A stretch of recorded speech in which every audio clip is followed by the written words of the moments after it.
पिंपरीमधील साई चौक परिसरातील रस्ता रुंदीकरणाच्या मुद्द्यावर आता मोठी घडामोड समोर आली आहे।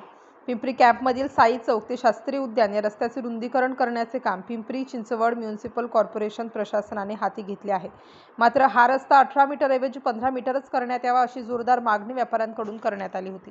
या संदर्भात विधानसभा उपाध्यक्ष अण्णा बनसोडे यांच्या नेतृत्वाखाली मनपा आयुक्त डॉक्टर विजय सूर्यवंशी यांच्यासोबत ऑटो क्लस्टर येथे महत्त्वपूर्ण बैठक पार पडली। या बैठकीला अनेक व्यापारी, स्थानिक प्रतिनिधी आणि पिंपरी चिंचवड मर्चंट फेडरेशनचे पदाधिकारी उपस्थित होते। व्यापाऱ्यांनी स्पष्ट भूमिका मांडली की जर 18 मीटर करण्यात आला रस्ता तर अनेक दुकानांवर परिणाम होईल आणि व्यापाऱ्यांकडे व्यवसायासाठी पुरेशी जागा उरणार नाही, कारण या परिसराच्या मागील बाजूस रेल्वे लाईन असल्याने जागेची मोठी अडचण निर्माण होणार आहे। व्यापाऱ्यांच्या भावना आणि मागणी लक्षात घेऊन मनपा आयुक्त डॉक्टर विजय सूर्यवंशी यांनी सहानुभूतीपूर्वक विचार करण्याचे आश्वासन दिले आहे। स्थानिक लोकप्रतिनिधी आणि व्यापारी संघटनांच्या उपस्थितीत आता 15 मीटर रस्ता रुंदी करण्यासाठी नव्याने मोजणी करण्यात येणार असल्याचे सांगण्यात आले।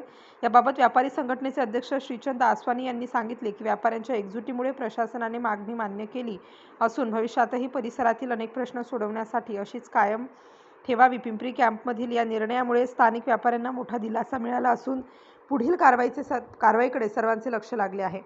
अशाच ताज्या आणि विश्वासार्ह बातम्यांसाठी पाहत रहा राष्ट्र माझा लाईव्ह न्यूज। अनिल कांबळे, पुणे।